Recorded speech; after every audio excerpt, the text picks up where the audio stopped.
I'm a little bit confused. If you came over here for a babysitting job, you know Jamie isn't here anymore.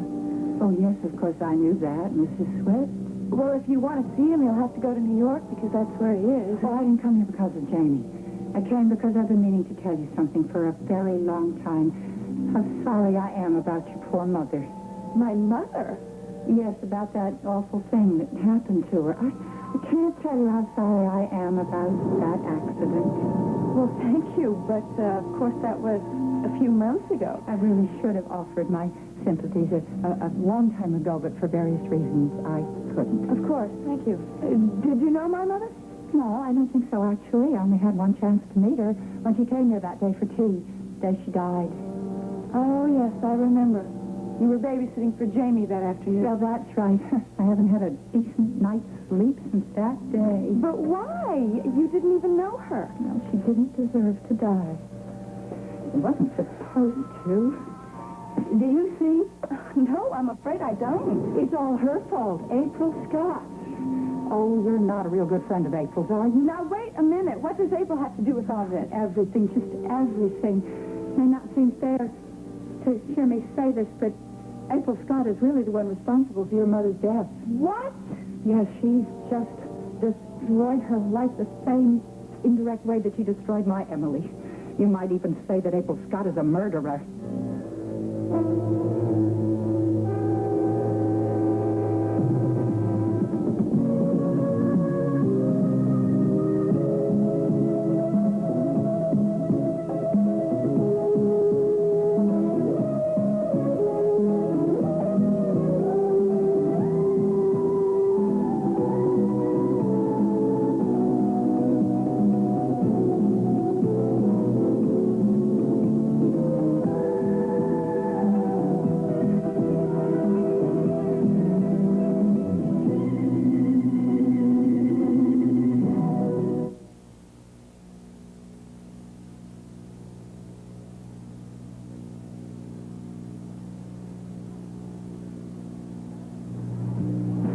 You could call April a lot of things, one of which is a simpering little goody two-shoes. But how could she possibly be responsible for my mother's death? She was, Mrs. Swift. But she didn't know my mother any better than you did. As a matter of fact, she didn't even meet her when my mother came to Monticello. She could have met her if she kept that date she made with you. What date? Well, you remember, April made a date to come here to the apartment to see you that day.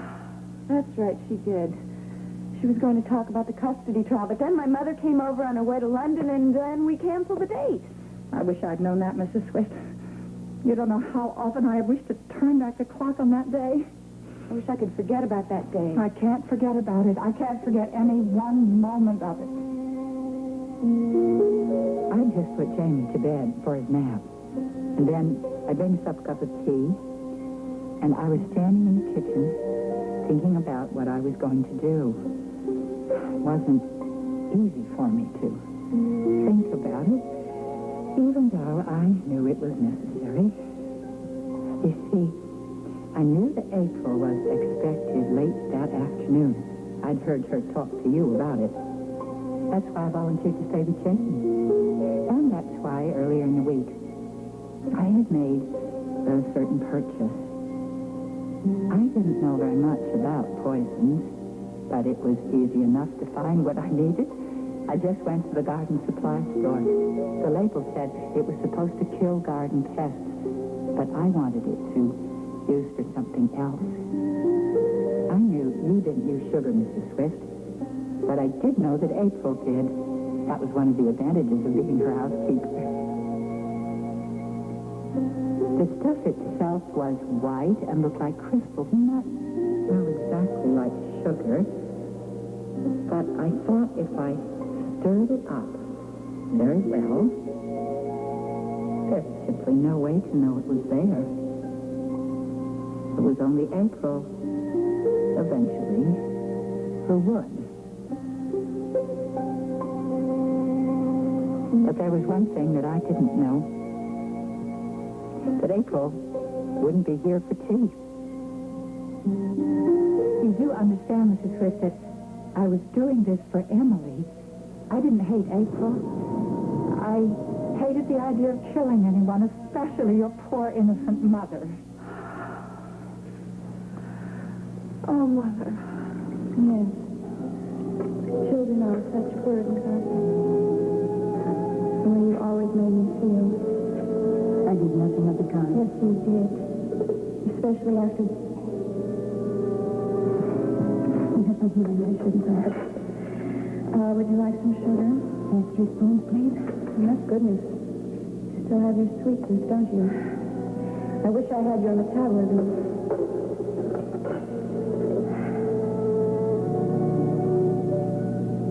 Maybe I do. Maybe I inherited that along with your feelings about children. What feelings? Are you trying to tell me that I didn't care for you as a child? Maybe you did a little bit. Till Daddy died. No. That wasn't true. Yes, it is.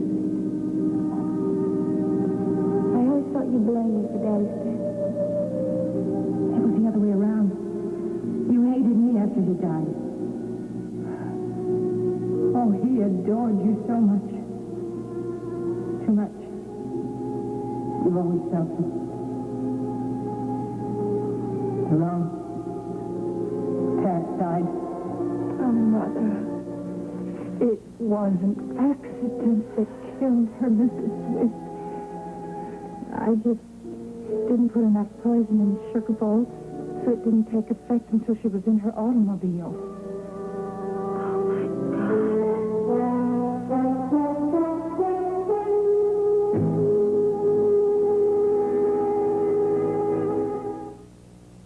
Rossetti, I'll take care of this myself. Yes, sir. Good night. All right, start talking. Look, I didn't go over to Mrs. Swift's apartment to hurt her. I just wanted to talk to her. About what? I heard that she was going to testify against me in court. Well, what do you think you could do? Change your mind for her? I wanted to find out why she was lying about me. You know, I could rescind your bail for what you did tonight. I could put you in jail right now until your trial starts. I just wanted to talk to her, that's all. Look, if she claims that she saw me inside the Unicorn the same time that Eliot Thorne was murdered, I wanted to hear it from her own lips. Because that's a lie. I wasn't there. You can have your day in court. If your lawyer has anything to say in rebuttal to Mrs. Swift. Look, Jim, she's lying. I don't even know the woman. What's she got against me anyway? Got anything personal against you? Then why did she wait so long to drag my name into this? Well, obviously she was afraid to come forward with the truth, but I think you're aware of that same kind of reticence, aren't you? Okay, I admit that I lied a lot to cover about my past, but I never lied intentionally to hurt somebody else. She's not trying to hurt you. I think she's telling the truth. She's not. You told me you went to the Unicorn that night to pick up your puppets. Obviously, that's when she saw you. Look, I admit I was outside the club, but I never went inside. But if she's mistaken and if she's got her facts twisted, that'll come out in court. But it might be too late by then. Chief Mallard, we both know that there's enough evidence against me to hang me right now without somebody deliberately lying. You know, I didn't like having to arrest you. Mike and Nancy Carr, they're good friends of mine. I respect their opinions, and I know how they feel about you. But in my job, I've got to remain impartial. I've got to go by the facts. But I want you to believe me, too. Look, I didn't go inside the Unicorn. I didn't try and kill Eliot Thorne. And I didn't try and kill my own attorney, and I didn't attack some woman whose name I can't even remember. Her name is Molly Sherwood. Can't you please try and believe me? Can't you just let me go home and be with the people that I love? Because ever since I came here to Monticello, I've never intentionally tried to hurt anyone.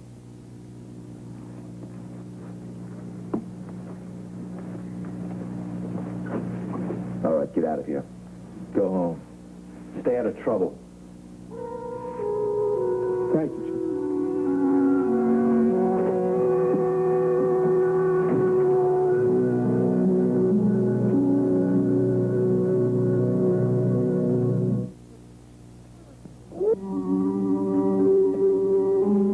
Must be quite a story you're working on. You've been at it for hours. Well, it's about the banker, Ira Gideon? Have you heard about him? No, of course. The guy who embezzled all that money from his bank. What was it, 25 to 30 million? They haven't caught him yet, have they? No, they haven't, but I managed to get an interview with his former wife, who told me that he is secretly quite a swinger. She's amazed that it took him this long to abscond with the bank's money. Anyway, this is the first chance I've had to edit the story. It's been a very busy day. Including a visit to April, right? Yes, I saw her at the Kavanaughs. How is she? Very upset. And I'm upset, too, Mike. She and Draper are separated for a second time. Yes, but it's hardly the same thing. Not that I know much about it. Draper's been keeping his own counsel. Yeah, I thought he would. But April hasn't been quite as silent, has she? Something tells me she confided in you. Now, that wasn't meant to be a hint. If you'd rather not tell me, it's perfectly okay with me. No, actually, honey, I found out the reason for the problem from someone else inadvertently. Otherwise, I'm sure April would never have told me. Well, tell me this much. Is there anything either one of us can do to help bring them back together? Honey, I honestly don't know. Hello, Kelly? That you? Yeah. Kelly, you've been gone quite a while. Lucky I'm home at all. Why, what do you mean? I could be in jail for something I just did. Now what? Well, let me explain. I went over to Raven Swift's apartment to try and get her to explain to me why she was lying about me. She was telling people that I was inside the Unicorn the same time that Eliot Dorn was murdered. You went to see Raven? Yeah, I was just sitting there talking to her, and suddenly a cop showed up at the door and arrested me and took me down to police headquarters. Oh, Kelly, you didn't... Nancy, no. Didn't do anything wrong. I don't even know what the policeman was doing there. I guess Mrs. Swift must have gotten paranoid or something and called him beforehand. So anyway, I ended up in Chief Mallory's office. I explained to him what I did. And he let me come home. I guess he's not such a bad guy after all. No, he's not a bad guy at all. Just doing his job. Apparently he recognized that what you did was just an impulse, a foolish one, but you now must realize that. Mike, I know I've done a lot of foolish things. Starting with the day that I decided to run away from my parents in Rome. I should have stayed there and tried to clear my name. Okay. And I never should have gotten angry with Eliot Dorn. And I never should have lied about my meeting with Cliff, and I never should have run away with Jody. I've done so many wrong things. I don't know why you just don't take my door key away from me. No. That key will always be yours, always. Your mistakes haven't changed the way we feel about you. Or how your parents feel, for that matter. Have you told him about the letter, Nancy? Oh, The letter? My parents? What? they want you to know that when your trial starts, you'll be here. I hated what I did to your mother, Mrs. Swift. I hated even trying to get rid of April, but it was the only answer I could think of to see that my Emily was well and happy again. You see, 10 years I had watched her lonely and miserable until that man that she thought was her husband came back to her. And well, suddenly on account of April, she was in a hospital, almost a vegetable. Well, naturally, I thought that if April was out of Draper's life, Emily could go back to him, and she'd be happy again. We'd all be happy. Oh, no, please, Mrs. Swift, don't go. I haven't finished. If you want to know if I forgive you, I do. You don't understand. I didn't come here for forgiveness. Molly, why don't you go home and rest? Oh, I couldn't do that, Mrs. Swift. You see, I heard that young lady detective, Miss Saxon, say that you were at the Unicorn the night that Eliot Dorn was killed. Is that true? I don't understand. Were you at the club that night that Eliot Dorn was killed? And did you see anyone there? I don't understand. Oh, it's very important to me, Mrs. Smith. Very important. You see, I saw Eliot Dorn the night that he was killed when he came to visit you, only you weren't at home. After I let him in, I went to put Jamie to bed in his room. Mr. Dorn went into the kitchen, and he started poking around as if he was looking for something. Mrs. Swift, now, shouldn't you leave? Molly, can I ask you a question? Were you sitting for Jamie the day Raven's mother came back from the hospital? Yes, as a matter of fact, I think he was. Did you have the good fortune to meet the woman? No, I didn't even know she was coming over. I see. Molly, can you remember if Raven was in a hospitable mood that day? Oh, I suppose. Did she cry? I mean, why are you asking me this? I was just wondering if Raven felt up to playing the good daughter that day, that fateful day, and whether she served her mother anything to eat or drink. Oh, I wouldn't know anything about that. I mean, she came way after I left. It was late afternoon, wasn't it? Yes, and what I've heard was. Well, that translates to tea time in merry old England. You'd know more about that than I would. Raven has lived there. And I'm sure she would know that the first thing Nadine would want when she arrived would be a piping hot cup of tea with sugar to taste. You see? He knew. Mr. Thorne knew about the sugar, about how your mother died. And I realized that I was in terrible danger. So you killed Eliot?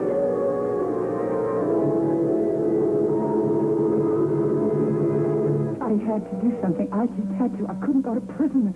I had my poor Emily to take care of. Well, no, it wasn't exactly Emma. Now, I have to be very truthful with you. I couldn't bear the idea of a trial and a sentence, spending any time in that terrible place with all those horrible criminal women. Oh, no. I had to stop Eliot Thorne from telling anyone about the poisons in the sugar bowl. So, at night, instead of going home to the penthouse, I went to the Unicorn. It was so crowded and noisy, and the lights were flashing that nobody noticed me. I mean, very sure that a waitress didn't even see me. I walked in and melted into the crowd and found my way to the powder room. There I stayed for 2 hours, hiding until the Unicorn closed for the night. And then I came out. My heart was pounding so loud, it was almost as if that awful music was still playing. But it wasn't. There was only a small light on near the end of the bar. I opened my purse and took out the kitchen knife that I brought with me. And then I realized how foolish I was being. I couldn't just stab that man in the back and hope to get away with it. I'd leave fingerprints. If I couldn't get the knife out again, I'd leave the police all the evidence they need. But I got this idea. When I first came in the back of the stage, I'd seen this clown puppet, and I remembered thinking, my goodness, they make them just like a glove. So I put on the clown puppet over my hand, and I was able to clean the knife and keep my fingerprints off the handle. Then suddenly there was a noise. Someone was coming. So I ducked behind the little stage. Anybody home? Great night. Hearing sounds now. Where the food move?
Oh.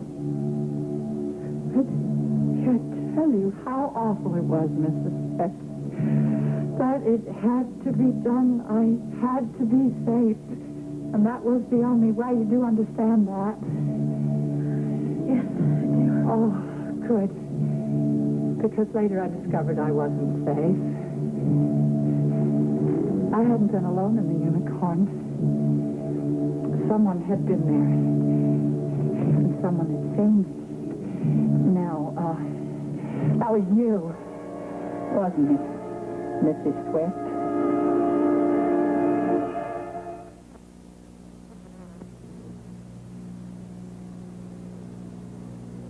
How do eggs breathe?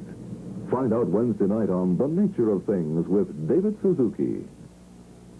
Hello, I'm Hannah Gartner. It's time to get your wool and warm up those needles because Take 30 will show you how knitting can become a big money maker as well as being a pleasant pastime. Knit 1, purl 2, and stay tuned for Take 30.